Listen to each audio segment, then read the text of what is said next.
A lo largo de la historia ha habido misterios que el ser humano no ha sido capaz de explicar. Pero la tecnología nos conduce hacia nuevas teorías, y esta investigación intentará descifrar las cuestiones más desconcertantes de nuestra era. Misterios sin resolver.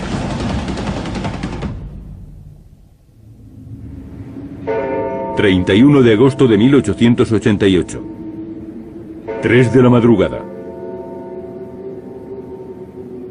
Londres, distrito de Whitechapel.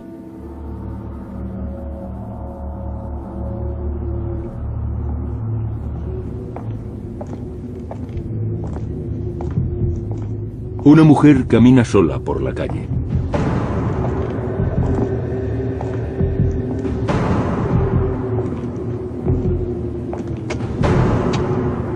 Una misteriosa figura se aproxima.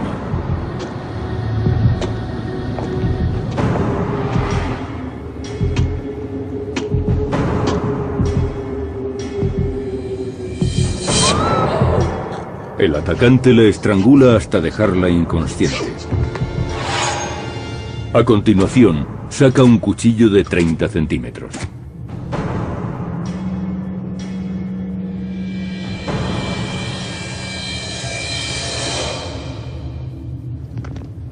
Minutos después, el cadáver de la mujer es descubierto. Ha sido degollada. El cuerpo sin vida aún está caliente.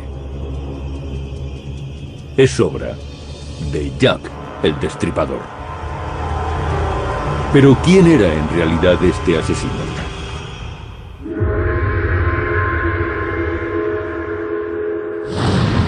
Jack el Destripador.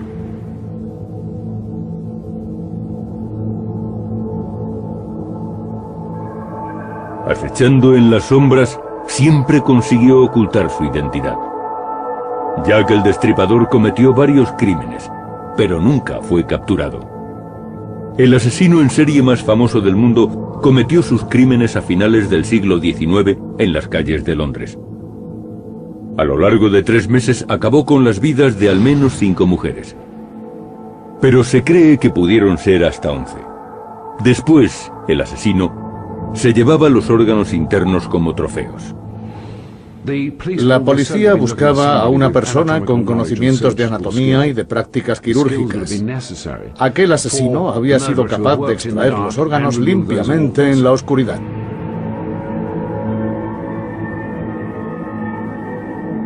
Los asesinatos conmocionaron a los británicos y al mundo entero.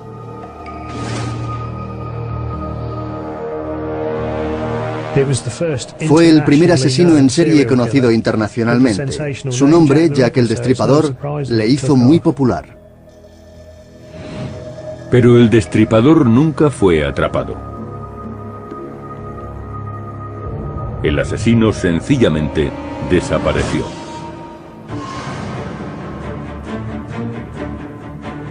Ahora Misterio sin resolver viajará a los callejones de Londres para investigar este caso.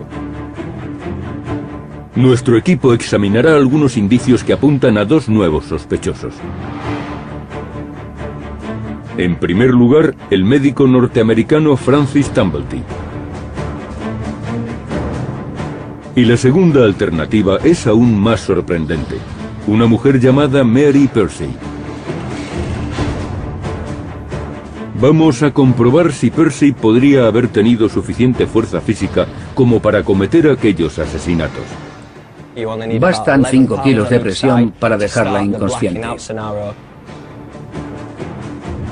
Y también vamos a comprobar la caligrafía de Tumblety con la que se cree que correspondió al asesino.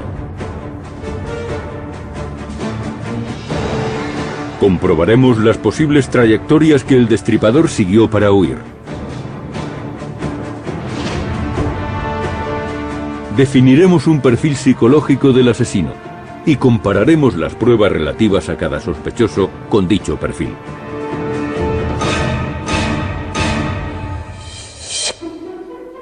Las teorías sobre la identidad de Jack el Destripador han persistido durante más de un siglo.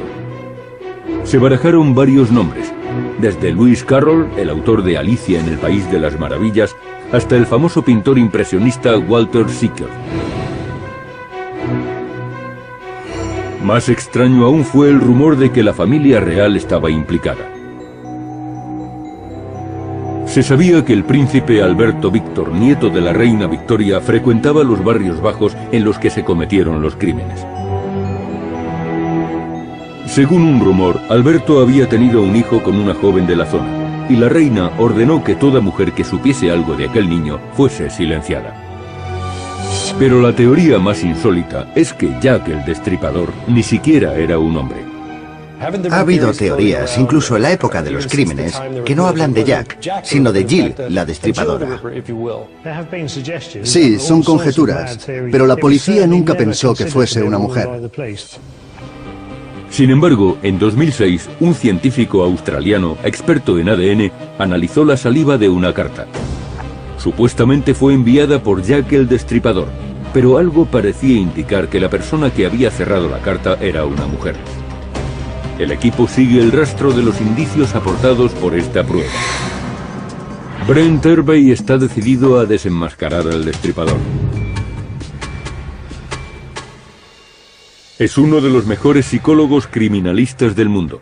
Sus métodos son utilizados para entrenar a los agentes del FBI. Stuart Evan ha dedicado su vida a descubrir la identidad de Jack el Destripador.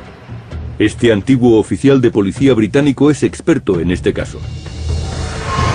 La nueva sospechosa, Mary Persey, fue condenada y ejecutada en 1890 por el asesinato de la esposa y el bebé de su amante. El asesinato de la mujer fue especialmente brutal. Percy le hizo un corte muy profundo en la garganta, casi le cortó la cabeza. Durante el juicio, Percy escribía cartas a su familia en las que se traslucían sus problemas psíquicos. Tenemos informes sobre el proceso de la señora Persey, y gracias a las cartas que escribió contamos con información privilegiada.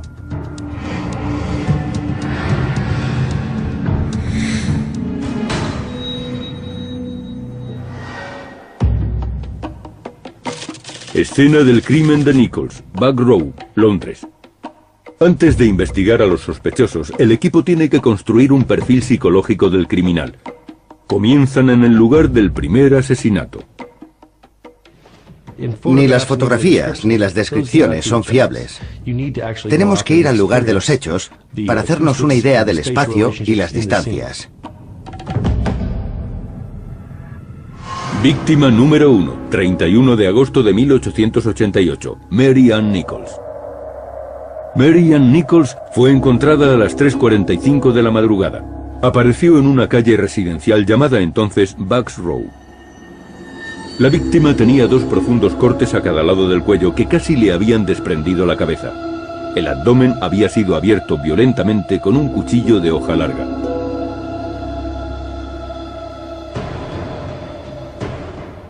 En la acera donde yacía el cuerpo de Mary Ann Nichols había una fila de casas victorianas, todas iguales. En el lado opuesto estaba Essex Wharf. Era una calle apartada y oscura. Apenas había tráfico a esas horas de la madrugada. El lugar perfecto para cometer un crimen o un asesinato. ¿Cómo pudo el delincuente traer a la víctima? ¿Cree que se comportaba como un cliente más? Muchas prostitutas llevaban a los clientes a lugares tranquilos para ejercer su trabajo. El asesino no debía conocer muy bien la zona. El asesino pudo fijarse precisamente en las prostitutas porque sabía que le llevarían al sitio adecuado, una zona poco transitada. Era un callejón tranquilo, muy próximo a la calle principal. El perfil del asesino empieza a formarse. Mostraba odio y resentimiento hacia las mujeres.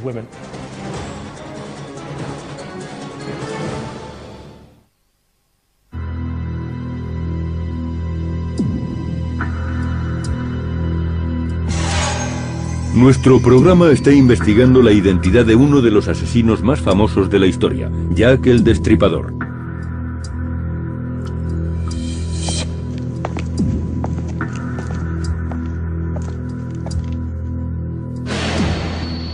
Los crímenes tuvieron lugar en Londres, en el distrito de Whitechapel. Era un barrio superpoblado y muy pobre. Muchas de estas personas vivían en el límite de la pobreza o por debajo del nivel de subsistencia. Por eso algunas mujeres se dedicaban a la prostitución para ganar dinero.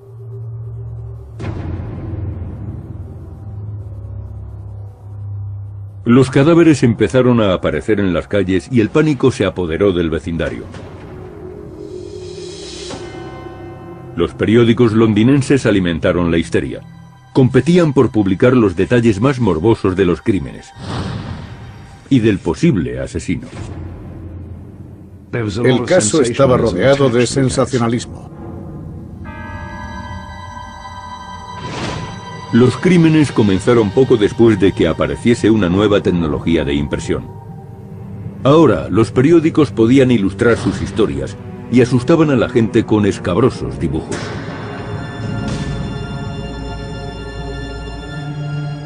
La imagen de Jack el Destripador fue explotada por los medios. Se podría decir que fueron crímenes sensacionalistas.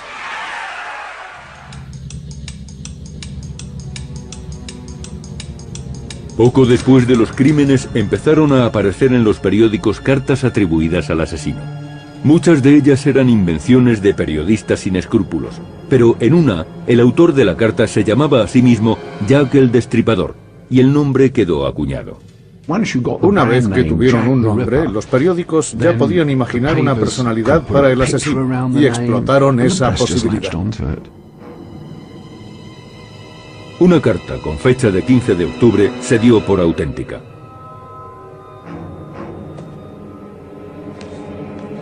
Fue enviada a un grupo de ciudadanos que patrullaban las calles e iba acompañada de una caja que contenía medio riñón humano. A la víctima número 4, Catherine Eddowes, le faltaba un riñón cuando la hallaron muerta 2 semanas antes. El asesino había extraído el riñón izquierdo y el útero. La forma en que las víctimas eran asesinadas ofrecía una pista importante para definir el perfil del destripador. Cuando la víctima estaba en el suelo, supongo que lo más fácil era cortar la garganta con un cuchillo y después hacer la segunda herida. Entonces se ensañaba con el cuerpo. Víctima número 2, 8 de septiembre de 1888, Annie Chapman. El cuerpo de Annie Chapman había sido terriblemente mutilado. La garganta había sido seccionada tan profundamente que el corte llegaba a la columna vertebral. Y en la cavidad del abdomen se habían amputado algunos órganos. Faltaba el útero. En este caso no solo tenemos evisceración. El asesino también se llevó algunos órganos. Es característico el ataque directo a la sexualidad de la mujer. Se ensaña con los órganos sexuales. Y no es casual que se centrase en esa parte de la anatomía. Hacía falta un cuchillo especial. Donald Rambelow, que ha documentado la historia del destripador, encontró la que pudo ser el arma del crimen. Según el informe forense, el cuchillo utilizado en algunas víctimas como Chapman y Eddowes tenía una hoja larga y recta y una punta muy afilada. Ese cuchillo podría cortar el cuello hasta las vértebras. En los dos casos la cabeza está casi separada del cuerpo, así que no pudo utilizar algo como una navaja. Era un cuchillo apto para amputar.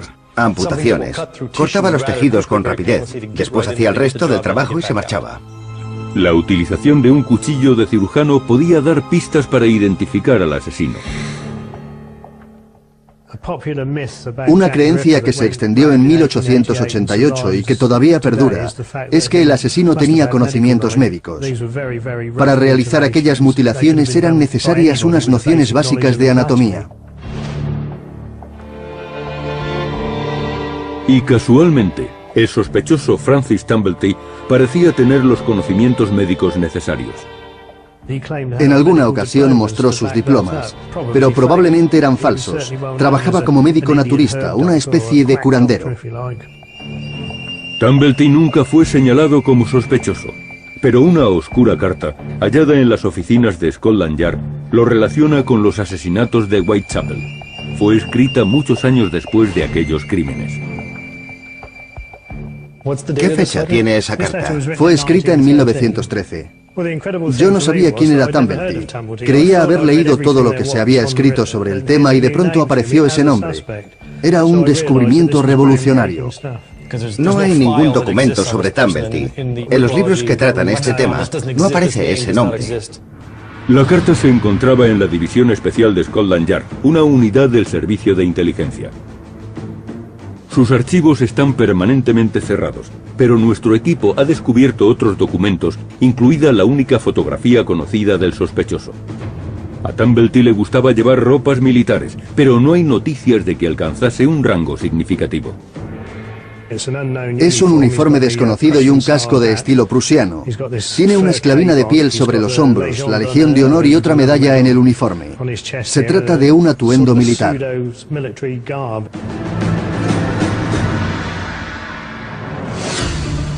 Tumblety parece haber sido siempre un experto timador. Creció en Rochester, Nueva York, y ya desde muy joven empezó a hacerse pasar por médico. Se hizo famoso vendiendo falsos medicamentos y remedios de hierbas en Estados Unidos y Canadá. Pero cuando surgían los problemas, sencillamente se iba a otro lugar. Hay pruebas de que viajó a Inglaterra en junio de 1888 y de que en la época en que se cometieron los crímenes estaba en Londres. Y según el equipo de investigación, posiblemente vivía en este edificio llamado antiguamente Batty Street Inn. Batty Street es una calle que sale de Berners Street. Y Berners Street es el lugar donde fue encontrada la víctima número 3, Elizabeth Stride, la noche en que el destripador mató a 2 mujeres, el famoso doble crimen. En el número 22 de Batty Street había un huésped norteamericano que desapareció justo después del doble crimen. Se le conocía como el huésped de Batty Street. La propietaria del hostal descubrió ropa manchada de sangre y llamó a la policía pensando que podría tener relación con el asesinato de Liz Stride. Por eso aquel hombre desapareció. Stride fue encontrada en Berners Street, aproximadamente a la 1 de la madrugada. Este cadáver presentaba muchas diferencias con los otros que se habían encontrado. Y tal vez se deba a que el crimen fue interrumpido. La víctima solo tenía un corte en la garganta y varios hematomas en los hombros y el pecho. No hallamos el comportamiento habitual del destripador, las muestras de odio hacia las mujeres, la mutilación de los órganos sexuales y el deseo de humillar a la víctima. Hay algunas diferencias y debemos tenerlas en cuenta. Menos de una hora más tarde, a la 1:45 de la madrugada, se descubría el cuerpo de Catherine Eddowes en Martyr Square. También fue mutilado. Víctima número 4, 30 de septiembre de 1888, Catherine Eddowes. Solo 15 minutos más tarde, a las 2 de la madrugada, el huésped de Batty Street fue visto en el hostal. Huyó hacia el este. Se encontró un trozo de delantal de Eddowes manchado de sangre en un portal de Goulston Street. Y eso encaja. Si el asesino fue huésped de Batty Street, pasó por esa zona para llegar al hostal. Entonces, ¿cómo es de grande la zona? ¿Y cuál es la distancia entre los escenarios del doble asesinato? Están muy cerca. La zona cubre unos 2 kilómetros cuadrados. Pero algunos dudan de que el asesino pudiera cometer los 2 crímenes y estar de vuelta en el hostal a las 2 de la mañana. Vamos a hacer el recorrido. Así calcularemos la distancia y el tiempo que se tarda. Partiendo de Martyr Square, el lugar del asesinato de Eddowes, los investigadores caminan en dirección este, hacia Berners Street, donde fue asesinada Stride. Aquí se encontró el delantal. ¿Y ese edificio estaba aquí entonces? Sí, ese es el edificio que había aquí entonces. En esa fachada está el portal donde el destripador dejó el trozo de delantal ensangrentado. Es el mismo edificio y el portal de entonces.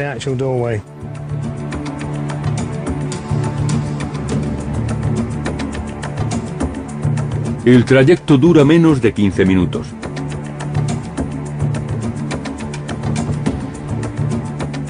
Incluso con el tráfico actual, el sospechoso podría haber abandonado el lugar del segundo asesinato y haber llegado a Batty Street a las 2 de la madrugada. El número 22 de Batty Street estaba al otro lado de la calle y un pasaje conducía a Berners Street. Hay varios caminos para llegar aquí desde Mitre Square, pero sabemos que el asesino fue en dirección este. Vendría por las calles de atrás y acortó por aquí. Si Jack el Destripador era también el huésped de Batty Street, pudo haber cubierto la distancia entre Mitre Square y el hostal en esos 15 minutos. La identidad del huésped nunca fue desvelada, pero Evans ha encontrado otra pista. Repasé la información e intenté averiguar si existía alguna descripción del huésped de Batty Street. Según un informe de prensa posterior al incidente, un hombre que se alojaba en Batty Street había sido arrestado y ese hombre era norteamericano. Y la razón del arresto puede proporcionar una pista importante para definir el carácter de este sospechoso. En realidad le acusaron de ultraje a la moral pública.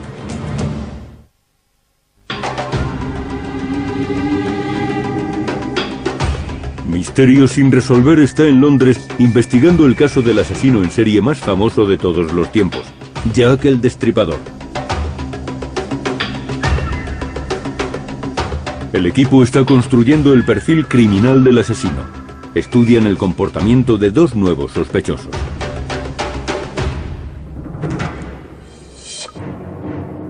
El médico norteamericano Francis Tumblety fue arrestado el 7 de noviembre de 1888 por la policía de Londres. Ocurrió justo antes del último crimen, pero no lo detuvieron por asesinato, sino por el delito de ultraje a la moral pública. Lo que más llama la atención es que Tumblety mantenía relaciones homosexuales o bisexuales. De hecho, fue arrestado por cometer actos lascivos con 4 chicos diferentes. Tumblety no mantenía relaciones con mujeres y además, según se cree, sentía desprecio hacia ellas. Tumblety contó que había estado casado y que estaba muy enamorado de su esposa, pero entonces se enteró de que era prostituta. Como consecuencia, el matrimonio se rompió y Tumblety no volvió a tener relaciones con ninguna mujer. Era una persona con ciertos conocimientos médicos y odiaba profundamente a las mujeres, especialmente a las prostitutas. Además, desconfiaba de ellas. Su odio parecía tener un origen psicótico. Tenía una colección de úteros perfectamente clasificada. El carácter psicopático de Tumblety se reflejaba, en cierto modo, en su colección de úteros femeninos, y los tenía catalogados por clases sociales. Realizaba las mismas prácticas que el destripador, es decir, la extracción de órganos e incluso la conservación de algunos. Tumblety fue arrestado por segunda vez inmediatamente después del último asesinato. Los cargos eran los mismos, pero hay nuevos datos respecto a este arresto. Se trata de una entrevista a Tumblety que fue olvidada durante largo tiempo.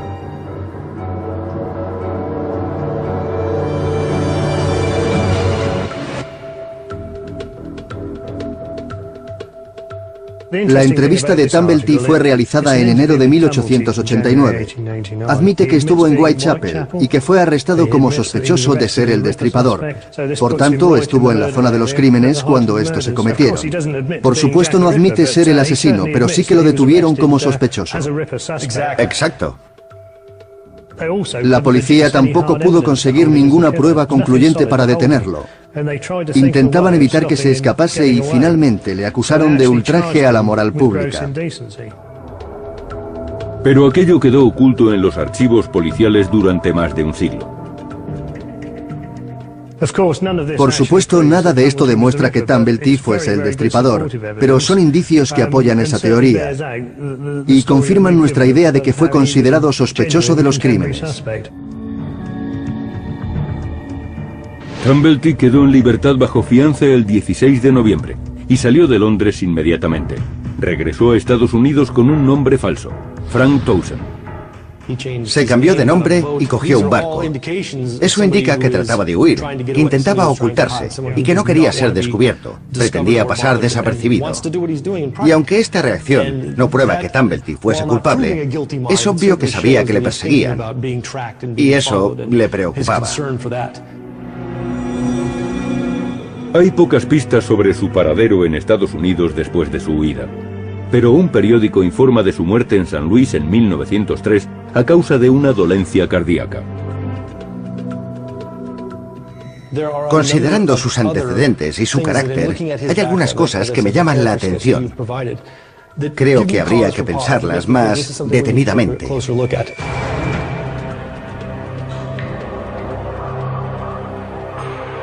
La policía de entonces nunca consideró que el asesino pudiera ser una mujer.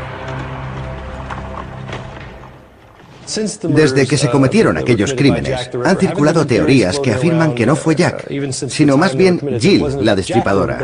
Tal vez una comadrona, o una mujer que practicase abortos y que despreciase a las prostitutas. Estas teorías siguen siendo válidas. Muchas de las teorías fueron enviadas por carta a la policía. Ciertamente la policía nunca consideró que fuese una mujer. Nunca se tuvo en cuenta esa posibilidad.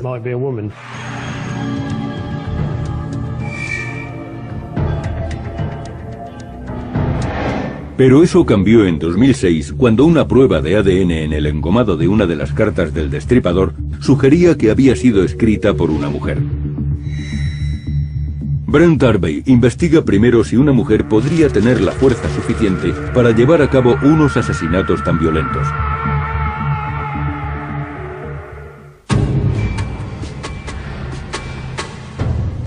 David Cook es profesor en South Bank University.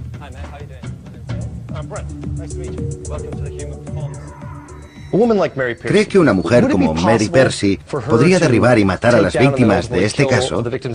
No se necesita mucha fuerza. No, en realidad no se necesita mucha fuerza. Si la mujer presiona el cuello de la víctima con ambas manos, tendría que ejercer unos 5 kilos de presión en cada mano sobre la arteria carótida para dejar inconsciente a una persona. Cook utiliza un aparato llamado plataforma de fuerza. Es una báscula que mide la presión desde cualquier ángulo y envía los datos a un ordenador. En la pantalla aparece la presión que aplicaría una mujer de la corpulencia de Percy. Esta no es la posición más estable, pero si apoyase todo su peso sobre el pecho de la víctima y después aplicase la fuerza en una postura más estable, podría ejercer mucha presión y correría menos riesgo de que le diesen patadas. La presión ejercida sobre la garganta de la víctima es medida y calculada por un ordenador. Los investigadores pueden visualizar los cálculos. La presión aplicada por nuestra sospechosa ha sido recogida por la plataforma de fuerza y aparece en la pantalla. La fuerza puede descomponerse en 3 dimensiones. La línea verde es la media lateral, es la fuerza de lado a lado. Hay unas pequeñas sacudidas de las manos. La línea roja muestra la fuerza realizada hacia atrás y hay poco movimiento. Pero la más significativa es la línea azul, es la fuerza vertical aplicada sobre la laringe. Vemos estos picos que se mantienen en unos 380 newtons, es decir, unos 36 kilos de fuerza. Por tanto, la fuerza constante que se está aplicando está entre 32 y 37 kilos. ¿Cuánta fuerza se necesita para inmovilizar a una persona y cuánta para matarla? Se le puede matar ejerciendo esa fuerza durante 3 o 4 minutos. Podría bastar con unos 16 kilos para cerrar la cavidad laríngea. Entonces nos ha sobrado fuerza. Sí, y bastaría con menos tiempo. Por tanto, es muy posible que una mujer de cierta envergadura pudiese dejar inconscientes a estas víctimas. Sí, en circunstancias normales es posible.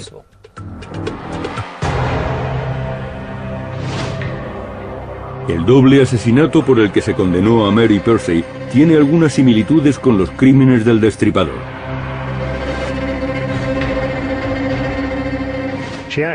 Mantenía relaciones con un hombre casado llamado Hogg y mató a su esposa y a su bebé.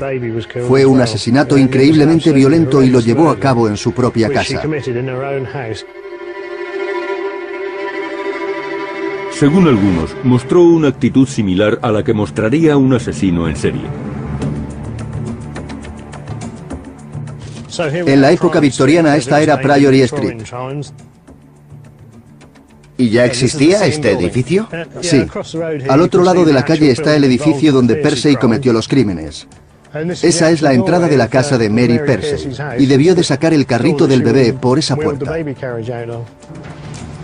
Percy engañó a la mujer de su amante y la llevó a su casa. Una vez allí la mató golpeándola con un atizador. Luego asfixió al bebé. Después metió los cuerpos en el cochecito del niño para deshacerse de ellos lejos de su casa. Sin duda mató a la mujer y al bebé por celos. Quería tener al marido para ella sola. ¿Qué dirección tomó?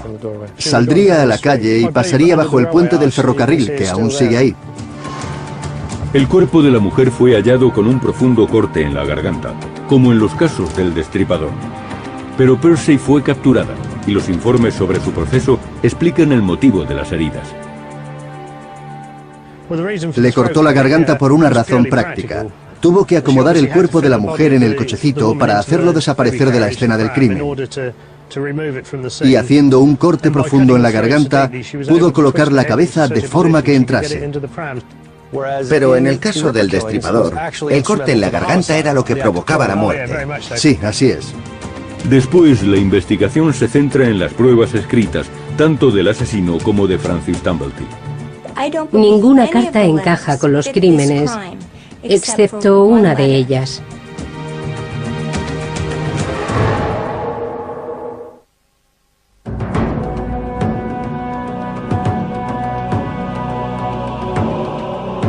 Misterio sin resolver está en Londres para investigar la verdadera identidad de un célebre asesino, conocido como Jack el Destripador.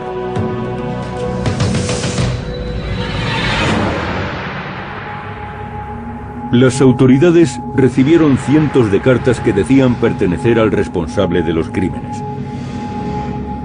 Pero la mayor parte se consideraron falsas y fueron descartadas. Excepto una. Estaba dirigida al líder de la patrulla ciudadana y la acompañaba medio riñón humano. El encabezamiento de la carta decía desde el infierno y no estaba firmado. Al final ponía cójame cuando pueda, señor Lask. Y con ella venía un riñón que, según el autor, había sido extraído del cuerpo de Catherine Edolf. La carta decía: Señor Lask, señor, le envío medio riñón que extraje de una mujer y que conservé para usted. La otra mitad la freí y la comí. Estaba muy buena. Puedo enviarle el cuchillo ensangrentado que utilicé si tiene un poco de paciencia. Firmado, cójame cuando pueda, señor Lask. La carta falta de los archivos de Scotland Yard desde la década de 1950. Algún jefe de la policía se la llevó de recuerdo. Pero Stuart Evans tiene en su poder una de las copias originales realizadas por la policía. El equipo también ha conseguido otras supuestamente escritas por el destripador. Y encontró un paquete de cartas que Francis Tumblety escribió en la época de los asesinatos. Yo no soy especialista en grafología, así que tenemos que enviar estos documentos a alguien con los estudios, la preparación y la experiencia necesarias. Cuando los hayan examinado, podrán precisar si existen muchas semejanzas en la caligrafía. Probablemente también sería útil enviar la carta de Tumblety y analizar si su forma de escribir se parece a la de las otras cartas.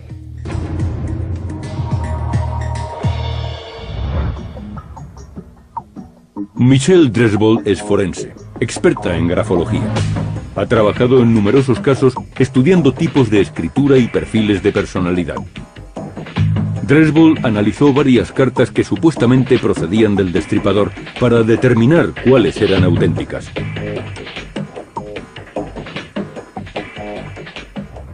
Examiné todas las cartas y creo que ninguna de ellas fue escrita por el asesino. En mi opinión, ninguna encaja con estos crímenes, excepto una de ellas, la carta que acababa diciendo, cójame cuando pueda. Dresbol dedujo que la carta desde el infierno podía ser auténtica. Además, su experiencia le permitía identificar rasgos de la personalidad del autor a partir de la escritura.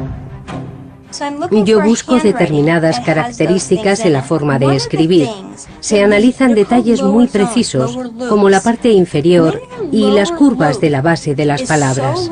Cuando la curva inferior es tan amplia que invade palabras y otras líneas que están por debajo, eso significa que el autor invade el área sexual de otras personas.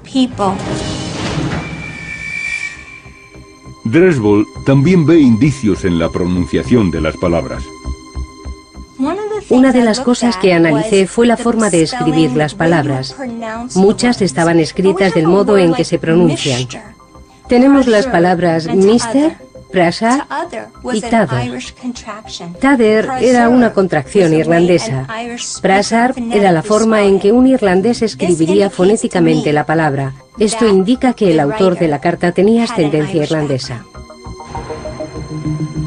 El sospechoso Francis Tumblety era norteamericano, pero su padre era irlandés. Dresbol comparó la carta del supuesto asesino con otra escrita por Tumblety.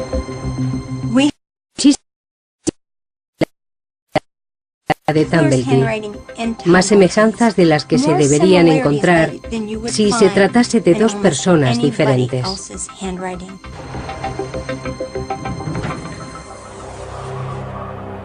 Una cosa que los dos personajes tienen en común son las extrañas conexiones de las palabras.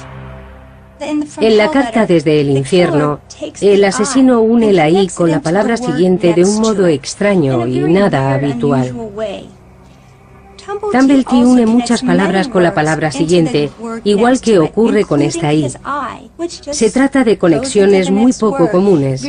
Además, esa forma de trazar la I aparece en muchas frases diferentes y se unen con la palabra siguiente, tal y como vemos en la carta desde el infierno. Veamos esta Y. El asesino la escribe de este modo tan curioso que no solo invade la parte superior de la línea inferior, sino que cruza por la mitad de algunas palabras y continúa hacia abajo. Es una característica muy evidente. La letra resulta demasiado grande. Ahora miren las Y de Tumblety. También son muy grandes, no solo tocan la parte superior de las letras y la línea que hay debajo, invaden las palabras y llegan mucho más abajo. Después de examinar muchos de los escritos de Francis Tumblety, creo más que nunca que él es el autor de la carta desde el infierno.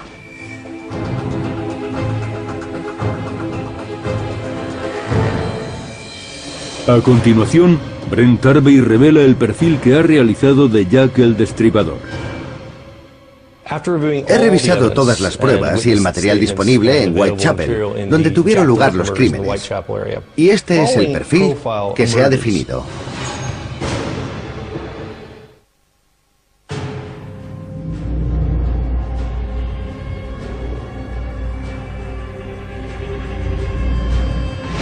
Nuestro programa investiga a dos sospechosos.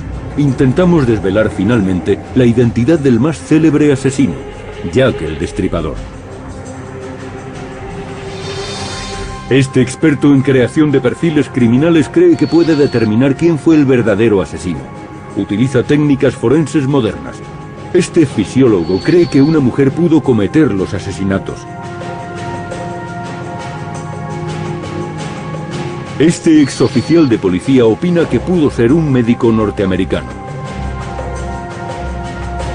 Y esta experta en grafología piensa que el autor de la carta desde el infierno era el asesino. Brent Harvey ha examinado los escenarios del crimen que aún existen y ha revisado las pruebas. Ahora han diseñado un perfil criminal del siglo XXI para un asesino del siglo XIX.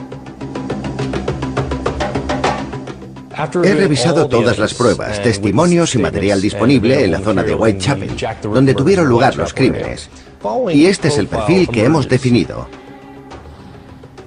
Primero, está el hecho de que el conocimiento del lugar no parece realmente necesario. En segundo lugar, comprobamos que, aunque los conocimientos médicos son considerables, no hay destreza en los actos. Los cortes tienen desgarros, son largos y caóticos. Y la naturaleza de las heridas muestra mucha violencia. Todo esto denota ira, represalias y mucha rabia en estos crímenes. Otro detalle es el tipo específico de ira. Las heridas se encuentran en zonas concretas del cuerpo de la mujer, como pechos y genitales, y también extrajo el útero y la matriz. Es, sin ninguna duda, un ataque a la feminidad. Se trata de una prueba de misoginia. Esta persona odiaba a las mujeres y odiaba la feminidad. También resulta obvio que el criminal actuaba deliberadamente. Era hábil y rápido, y mostraba mucha frialdad. Son las características que definen a un psicópata. Ahora, Tarvey puede comparar este perfil criminal con las informaciones disponibles sobre los dos sospechosos. En primer lugar, Mary Percy, procesada por matar a la esposa y al hijo de su amante.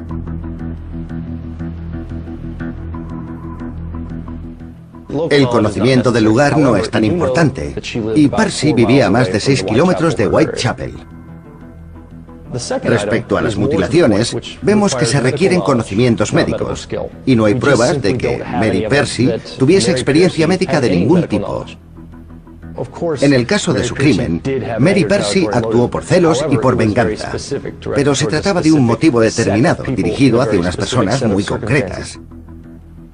Esto nos lleva al cuarto punto, la misoginia, la ira contra las mujeres.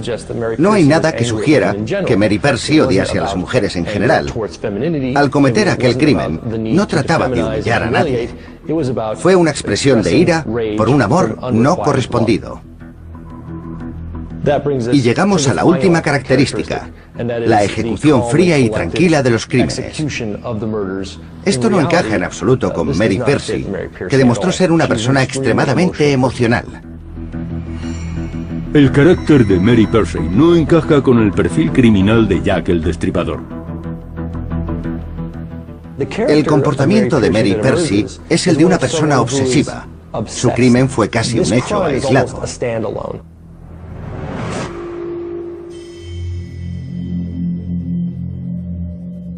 Tarvey se ocupa ahora de Francis Tumblety. Tumblety visitaba Inglaterra con frecuencia, y los archivos muestran que llegó a Londres en junio de 1888, poco antes de que empezasen a aparecer los cadáveres. El asesino solicitaba los servicios de las prostitutas en la calle principal, y ellas le llevarían a una zona más tranquila. Por eso, el conocimiento del lugar no es primordial. Tumblety se consideraba médico y había conseguido algunos certificados falsos por si necesitaba mostrar sus credenciales. Pero todos los conocimientos que tenía los había adquirido por sí mismo. El destripador sabía dónde estaban las vísceras y sabía lo que quería hacer. Eso encaja muy bien con el perfil de Tumblety.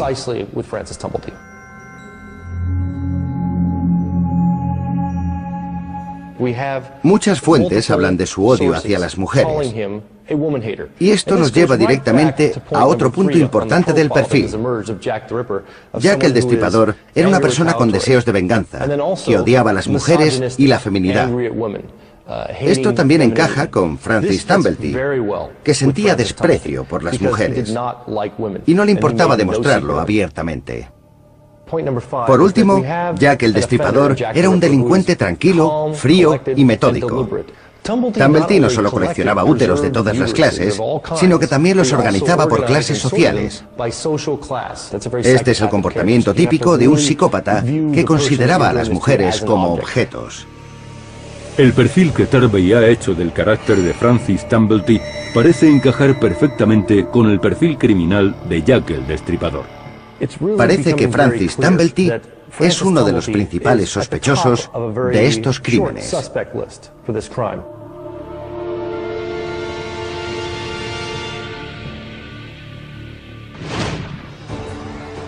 Esta investigación nos ha llevado a conocer más de cerca al principal sospechoso de este caso, el doctor Francis Tumblety. Si se realizaran más estudios y se hallaran más pruebas, se podría confirmar de una vez por todas la identidad del asesino más famoso de la historia. Son pruebas circunstanciales, pero partimos de una teoría que se ha hecho más sólida con cada nuevo descubrimiento.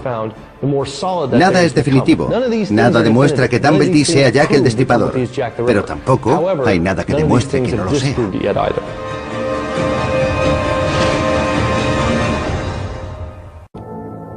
El asesino en serie más famoso del mundo cometió sus crímenes a finales del siglo XIX en las calles de Londres. A lo largo de 3 meses acabó con las vidas de al menos 5 mujeres.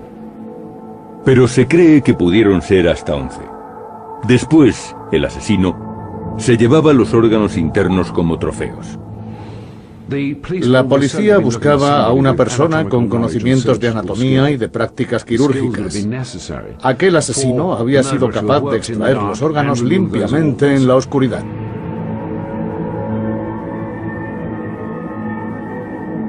Los asesinatos conmocionaron a los británicos y al mundo entero.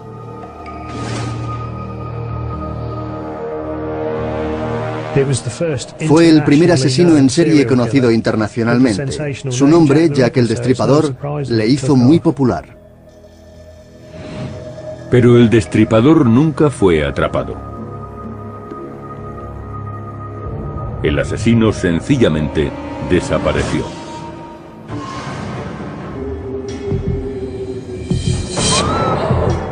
El atacante la estrangula hasta dejarla inconsciente. A continuación, saca un cuchillo de 30 centímetros.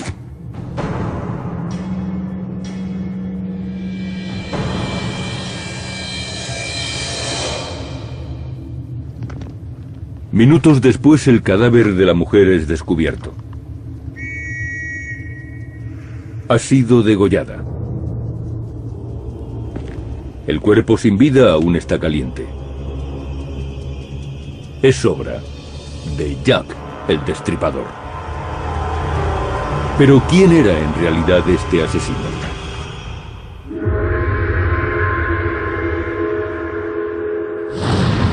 Jack el Destripador.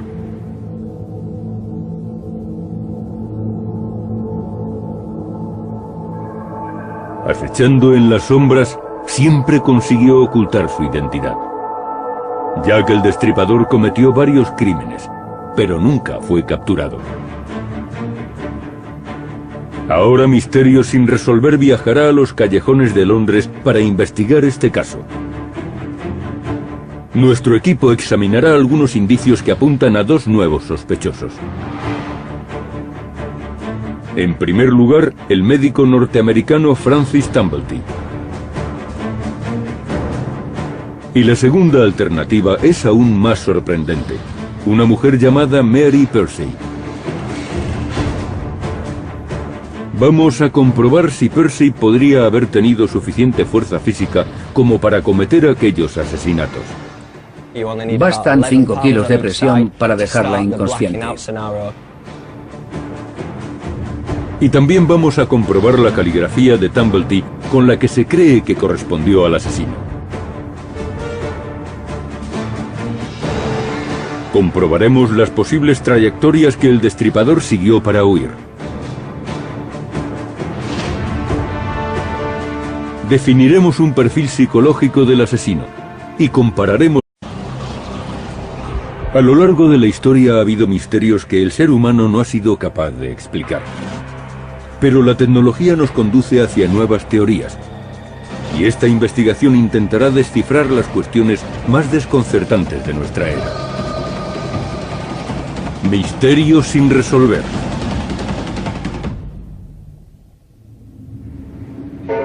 ...31 de agosto de 1888... ...3 de la madrugada... Londres, distrito de Whitechapel.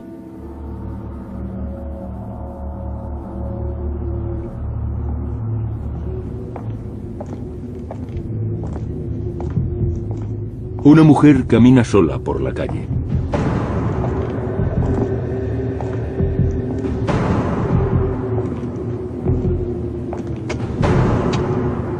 Una misteriosa figura se aproxima.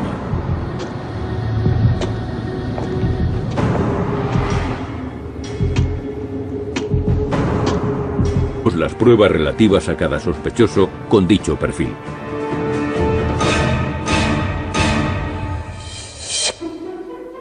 Las teorías sobre la identidad de Jack el Destripador han persistido durante más de un siglo. Se barajaron varios nombres, desde Lewis Carroll, el autor de Alicia en el País de las Maravillas, hasta el famoso pintor impresionista Walter Sickert. Más extraño aún fue el rumor de que la familia real estaba implicada. Se sabía que el príncipe Alberto Víctor, nieto de la reina Victoria, frecuentaba los barrios bajos en los que se cometieron los crímenes. Según un rumor, Alberto había tenido un hijo con una joven de la zona, y la reina ordenó que toda mujer que supiese algo de aquel niño fuese silenciada. Pero la teoría más insólita es que Jack el Destripador ni siquiera era un hombre. Ha habido teorías, incluso en la época de los crímenes, que no hablan de Jack, sino de Jill, la destripadora. Sí, son conjeturas, pero la